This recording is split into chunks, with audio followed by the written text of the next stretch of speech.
Assalamualaikum dan salam sejahtera. Selamat kembali ke Gang Out of Channel. Apa khabar geng? Tak lah. Apa khabar geng semua? Aku harap korang dalam keadaan yang sihat sejahtera. Okay geng, sebenarnya aku bagi gelap sikit lah geng.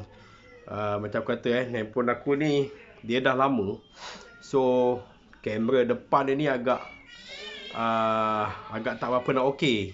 So aku akan edit sikit nanti bagi dia terang balik dia punya saturation ke apa benda tu lah. So untuk ambil gambar ni, untuk record ni aku terpaksa gelapkan. Kalau dia ada lampu dia akan harsh geng. Dia akan terlalu harsh, terlalu terang, jadi nampak gambar tu agak kabur lah. Okay kan, tak apa. So hari ni aku nak ceritakan satu kisah lagi yang disampaikan pada aku. Okay, kisah ni disampaikan oleh seorang lelaki yang bernama Mizi yang tinggal di Felda di Negeri Sembilan. Di sebuah Felda dekat Negeri Sembilan. Jadi aku tak nak beritahu lah Felda mana. Jadi dekat Negeri Sembilan lah. Okey, kisah dia macam ni Mizi ni dia tinggal bersama family lah, family dia. Dia ni bekerja, dia ada satu kedai, dia ada buka kedai gunting rambut family punya lah. Jadi yang menjaganya dia lah. Dia tak adalah gunting pun, dia kadang-kadang dia tolong-tolong je lah. Dia ada pekerja dia. Tu kalau kadang-kadang je lah dia akan membantu pekerja-pekerjanya. Jadi kedainya selalunya buka pada pagi, pukul 10 pagi sampai pukul 10 malam lah. Lebih macam tu. Tengoklah, bergantung kepada pelanggan dia kata. Jadi seperti mana yang korang tahu lah, kalau Felda ni korang tahu macam mana kan. Kawasan Felda ni, rumah dia macam mana. Felda ni, rumah dia, kawasan perumahan dia tu macam mana. Kawasan Felda tu macam mana. Ada hutan, ada tanah merah, macam tu lah. Jadi agak memang creepy lah. So Mizi kata dia tinggal memang kat situ memang daripada kecil lah. Memang dia lahir kat situ. Jadi dia membesar tu memang banyaklah kisah-kisah seram yang dia dah terima, dia dah pernah dengar daripada mak ayah dia. Dan ada juga kisah-kisah yang seram yang dilalui oleh mak ayah dia sendiri. Macam dia sendiri dia tak pernah lalui, dia kata. Cuma yang aku nak cerita ni, itu adalah pengalaman dia yang pertama yang dia lalui. So masa kisah ni berlaku, masa kisah ni diceritakan pada aku, Mizi ni dah berumur 40-an. Masa kejadian ni berlaku masa umur dia 20-an. Dia pun tak ingat tahun berapa. Dia kata tahun 90-an ke je lah. Lebih kurang macam tu lah. Dia pun dah tak ingat, dia kata. So ceritanya bermula macam ni. Okay, dia bekerja sebagai buka kedai ni kan, kedai gunting rambut. Jadi mak ayah dia seorang peneroka Felda. So jaranglah ada kat rumah katanya.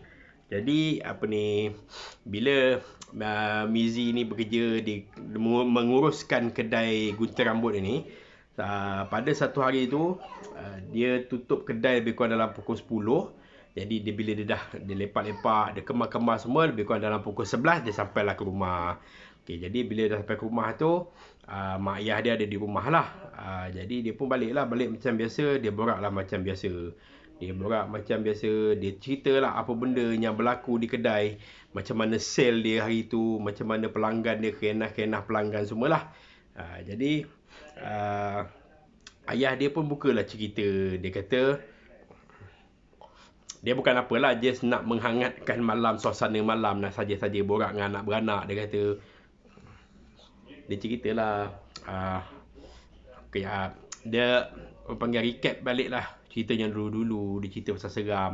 Sebabnya family diorang ni, dia orang memang suka berkumpul dan berborak cerita seram geng. Sebab memang hobi diorang tu, memang diorang suka tengok cerita seram. Diorang suka benda-benda yang seram. Cuma diorang tak nak minta nampak lah benda tu. Macam tu. Jadi malam tu macam biasa bila balik rumah, ayah dia pun cerita lah. Dia kata penduduk kampung cerita pasal Felda di kawasan Felda dia tu adalah terjumpa kelibat. Kadang-kadang ada orang surau balik rumah lah. Orang surau balik daripada surau waktu subuh, Nak pergi ke surau waktu subuh. Tu balik surau pula. Nak pergi ke surau waktu subuh, dia kata ternampak kelibat, dia kata macam tu lah. Jadi masa dia bercerita tu, pintu rumahnya terbuka lah. Bagi angin masuk. Biasalah geng Felda kan, bagi angin masuk, syok lah. Jadi dia tengah-tengah syok berborak semua tu. Tiba-tiba macam mana dia, okay, ni ruang tamu. Okay, bayangkanlah ini aku ni, dia ruang tamu dia lah. So belah kanan pintu, dah lebih kurang dalam 20 kaki lah macam tu. Dah 20 kaki pintu, dan kat luar tu nampak lah kereta parking semua lah. Jadi dia tengah borak-borak semua. Okay, Mizi duduk berhadapan dengan ayah dia, mak dia belah sini lah. Mak dia menghadap ke pintu. Jadi bila dia tengah borak, tiba-tiba dia kata mak dia perasan ada satu macam bayang-bayang, dia kata. Macam bayang-bayang orang berjalan lah, dia kata, pada luar tu. Sebab kan dia dekat luar tu keretanya adalah lampu nak bagi terang dekat pos bahagian luar tu kan. Jadi dia kata macam ada nampak macam ada bayang-bayang orang berjalan. Jadi mak dia cakap, ada orang datang ke? Dia kata macam tu kan. Jadi Mizi dan ayahnya pun tanyalah, siapa, dia kata kan. Jadi dia orang pun pergilah menjenguk. Dia kata okey, tak ada apa-apa, dia kata. Bila tengok tu memang tak ada apa lah. Mungkin kucing ke, tapi mak dia kata tak nampak lah macam kucing, sebab nampak bayang-bayang dua kaki kan. Lebih kurang macam tu lah, dia kata. Tak apalah, dia pun lantak lah. So macam biasa dia pun duduk sembang lah balik. Sembang-sembang, isap rokok, minum air, cerita pengalaman pasal cerita seram tadi semua tu lah. Tak lama lepas tu geng, sekali lagi mak dia macam terkejut. Dia kali ni dia nampak macam ada benda, dia kata. Dia kata macam ada orang lah, dia kata dekat depan ni, kata cuba tengok siapa. Jadi bila dah kali kedua ni, jadi macam Mizi dan ayahnya macam tak syok lah, dia kata, sebab mak dia nampak benda sama. Jadi dia pun pergi lagi sekali. Pergi sekali, dia tengok intai-intai, memang tak ada apa-apa. Kawasan yang terang di kawasan depan tu lah, tempat kereta tu. Keliling depan belakang semua memang gelap lah, sebab hutan kan. Jadi rumah antara Felda ke Felda ni, rumah jiran-jiran ni agak jauh. Jadi dia pun tak apalah, dia pun masuk balik, borak macam biasa. Okey, tak lama lepas tu 5 minit 10 minit lepas tu mak dia menjerit. Takut. Bukan menjerit kuat lah, dia kata, macam terkejut lah, dia kata. Nampak, rupanya geng, mak dia nampak, dia nampak ada satu benda macam kepala geng. Kepala yang dia lalu, dia ke pintu, dia akan dia lalu macam tu. Jadi, dan bulat lah, bulat macam berambut, dia kata, tapi just kepala je. Jadi mak dia pun, dia kata, dia cerita lah dengan Mizi dan ayahnya. Dia kata, ada, dia kata nampak macam kepala, dia kata. Jadi dia orang pun bergegas keluar pergi tengok, memang tak ada. So dia orang masuk balik, dia orang duduk. Dia duduk, mak dia cerita, dia kata dia nampak benda tu seolah-olah macam dia lalu dan pandang, dia hilang macam tu. Jadi mak dia dah makin takut. Kata, apa benda-benda tu kan. Jadi si Mizi pun kata, tak apa, kita duduk dulu tengok. Tak lama lepas tu geng, benda tu datang lagi sekali geng. Kali ni semua yang ada dalam rumah tu nampak, termasuk Mizi dan ayah dia. Jadi bila benda tu lalu geng, lalu dia berhenti dekat betul-betul depan pintu, dan dia terapung-rapung geng. Terapung-rapung. Dia kepala, ada rambut, dan ada macam benda yang berjuntai geng, dia kata. Dia berjuntai dah terapung-rapung. Dan benda ni, dia macam mana cakap, dia bendanya real ni, kalau kau tengok depan mata dia, tak sama macam orang cerita kan. Dia kata dia macam seolah macam ada cahaya pun, dia kata macam bayang-bayang, tapi tak tahu cakap, tapi memang real benda tu, dia kata. Bila nampak-nampaknya tu, dia orang pun menjerit lah, ada yang mengucap, ada yang istighfar, ada yang baca ayat kursi semua kan. Nak biar benda, dia orang nak keluar memang tak berani. Apa yang dia boleh buat, dia duduk terkaku dekat depan tempat dia orang berborak tu, sambil membaca ayat-ayat kursi, ayat-ayat suci Al-Quran semualah. Dan tak lama benda tu, dia naik tahap terbang, hilang. Dan lepas dah hilang tu, dia pun rasa lega lah, lega. Jadi dia pun keluar dan intai-intai, memang tak ada. Rumah dia ni pintu ada grill lah geng. Maksudnya grill tu memang tutup lah, pintu je lah terbuka. So dia dah cuak, dia tutup pintu. Tutup pintu, tingkap still buka. Kita lebih kurang 10 minit geng, masa dia orang masih dalam keadaan terkejut dan takut. Dia nampak masa selepas pada kejadian yang kali kedua, yang dia lari, benda tu terbang naik atas, tiba-tiba dia kata dia nampak cahaya oren geng. Cahaya oren, dia kata. Jadi dia cuba buka pintu, Dan dia lihat benda yang tadi tu geng, benda yang tadi yang macam bentuk kepala tu ada di dahan pokok cempedak, pokok nangka. Dia macam seolah macam berapi geng. Jadi benda tu berlaku lebih kurang dalam 10 ke 15 saat. Dia tu macam tu, dia macam terbakar, pop dia hilang. Dan bila terbakar tu geng, dia ada benda-benda yang jatuh tau, macam seolah macam kain. Dan memang dia orang tak tengok lah malam tu geng. Dia orang kata lepas dah kejadian tu, dia orang tutup pintu dan dia orang turun masuk dalam, dia orang tutup pintu apa benda, tutup grill semua lah. Dan lampu luar memang dinyalakan. Keesokan paginya geng, keesokan paginya dia orang cuba bangun, dia orang cuba keluar dan cuba pergi ke tempat pokok tu. Dia nak tengok apa benda yang, sebab malam tadi tu bila yang terbakar tu, dia macam seolah membakar satu benda. Dia seolah membakar satu benda dan benda tu jatuh macam abu, lebih kurang macam tu lah dia kata. Jadi bila dah siang tu, bila dia orang dah bangun semua, dah lepas sarapan tu, dia teringat benda tu dan dia orang keluar.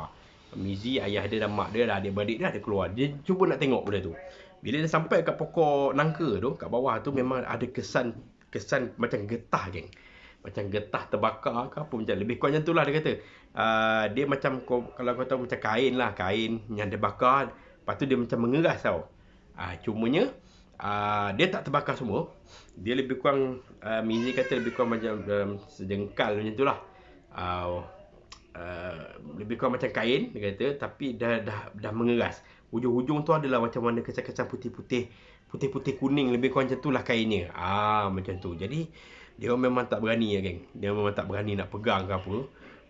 Just dia orang biarkan benda tu dan dia orang kuih lah benda tu, dan dia orang panggil lah orang surau untuk berbincang pasal benda tu. Dan malam tu dia orang buat lah bacaan Yasin di rumahnya, sebab dia agak terperanjat geng dengan benda yang berlaku tu. Okay, kisah tu saya tamat kat situ ya. Benda tu, dan dia tak pernah lalui. Cuma dia ada lagi satu kisah yang berlaku dalam rumah dia tu. Selepas beberapa minggu kejadian yang kepala tu terbang geng, dia kata. Cuma kisah kali ni dia kata agak cepat berlaku dan sangat-sangat menakutkan dan meninggalkan kesan yang mendalam sampai dia kena keluar rumah, dia tak tidur kat rumah tu. Apa yang dia cakap? Okey, pada hari kejadian tu, selepas beberapa minggu selepas kejadian yang dia nampak kepala tu, macam biasa Mizi ni kan dia menjalankan perniagaan gunting rambut tu. Okey, pada malam tu